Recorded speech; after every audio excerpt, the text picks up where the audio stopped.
भगवान कृष्ण ने बताया कि अच्छे लोगों के साथ हमेशा बुरा क्यों होता है। आपने महसूस किया होगा कि जो लोग अच्छे कर्म करते हैं वो परेशान रहते हैं, वहीं जो बुरे कर्म करते हैं वो खुशी से रह रहे होते हैं। अच्छे कर्म करने वाले परेशान होते हैं कि आखिर उन्हें इतनी परीक्षा क्यों देनी पड़ रही है, जबकि जो अधर्म की राह में है वो खुश है और जिंदगी का लुत्फ उठा रहे हैं। अगर आपके मन में भी ये सवाल आया है तो आज हम आपको इसका जवाब देंगे। ये जवाब वो है जो भगवत गीता में लिखा है और श्री कृष्ण ने अर्जुन को दिया था। भगवत गीता में वर्णित कथा के अनुसार जब भी अर्जुन के मन में कोई दुविधा होती थी तो वो श्री कृष्ण के पास पहुंच जाते थे। एक बार की बात है, अर्जुन भगवान श्री कृष्ण के समीप आकर कहा कि वो दुविधा में है और इसका जवाब वो श्री कृष्ण से चाहते हैं। श्री कृष्ण ने पूछा कि क्या सवाल है। अर्जुन ने कहा, मुझे ये जानना है कि अच्छे लोगों के साथ हमेशा बुरा ही क्यों होता है, वहीं बुरे लोग खुशहाल दिखते हैं। अर्जुन के मुंह से ऐसी बातें सुनकर श्री कृष्ण मुस्कुराए और कहा, मनुष्य जैसा सोचता है और महसूस करता है वैसा कुछ नहीं होता है, बल्कि अज्ञानता की वजह से वो सच्चाई नहीं समझ पाता है। अर्जुन उनकी ये बात समझ नहीं पाए। इसके बाद श्री कृष्ण ने क्या कहा वो जानते हैं। श्री कृष्ण ने अर्जुन से कहा, पार्थ मैं तुम्हें एक कथा सुनाता हूँ, उसे सुनकर तुम समझ जाओगे कि हर प्राणी को उसके कर्म के हिसाब से ही फल मिलता है। प्रकृति हर किसी को अपनी राह चुनने का मौका देती है। अब वो मनुष्य की इच्छा पर निर्भर करता है कि उसे धर्म की राह चुननी है या अधर्म की। कथा शुरू करते हुए श्री कृष्ण ने कहा, एक नगर में दो पुरुष रहा करते थे। एक पुरुष व्यापारी था जिसके जीवन में धर्म की बहुत महत्ता थी।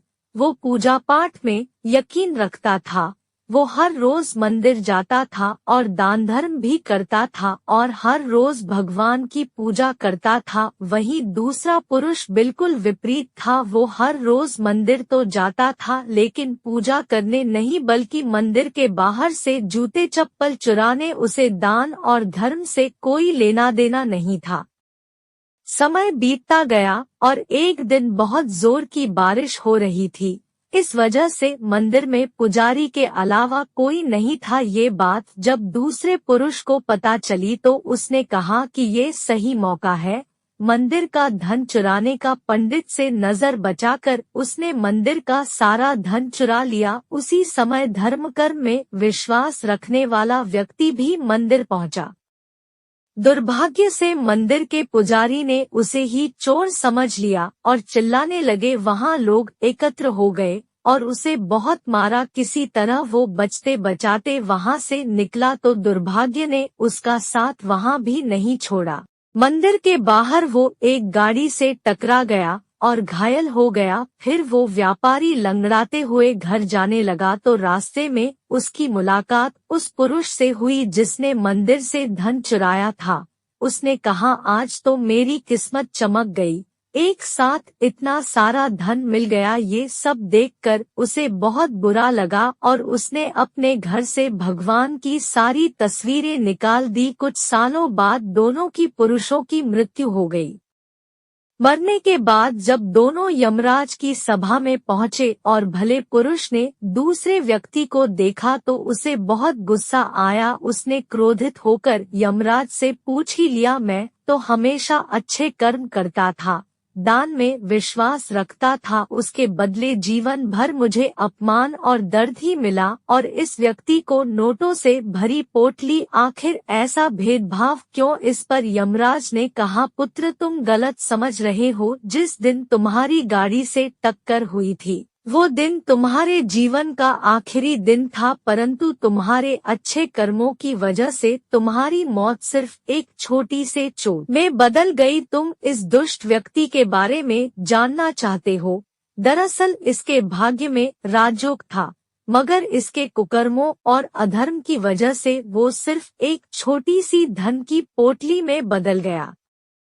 कथा सुनाने के बाद श्री कृष्ण अर्जुन से कहते हैं, पार्थ, क्या अब तुम्हें तुम्हारे सवाल का जवाब मिल गया? ऐसा सोचना कि भगवान तुम्हारे कर्मों को नजरअंदाज कर रहे हैं, ये बिल्कुल भी सत्य नहीं है। भगवान हमें कब क्या किस रूप में दे रहा है मनुष्य को समझ में नहीं आता है, मगर आप अच्छे कर्म करते रहें तो भगवान की कृपा हमेशा बनी रहती है।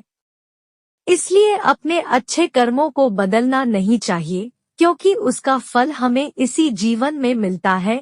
इसलिए मनुष्य का फर्ज है कि वो हमेशा अच्छे कर्म करते रहें, क्योंकि श्री कृष्ण ने गीता में भी बताया है कि किसी के द्वारा किया गया कर्म बेकार नहीं जाता है, चाहे वो अच्छा हो या बुरा। ऐसी ही वीडियो के लिए चैनल को सब्सक्राइब करें, वीडियो को लाइक करें और कमेंट बॉक्स में अपनी राय दें। वीडियो देखने के लिए धन्यवाद।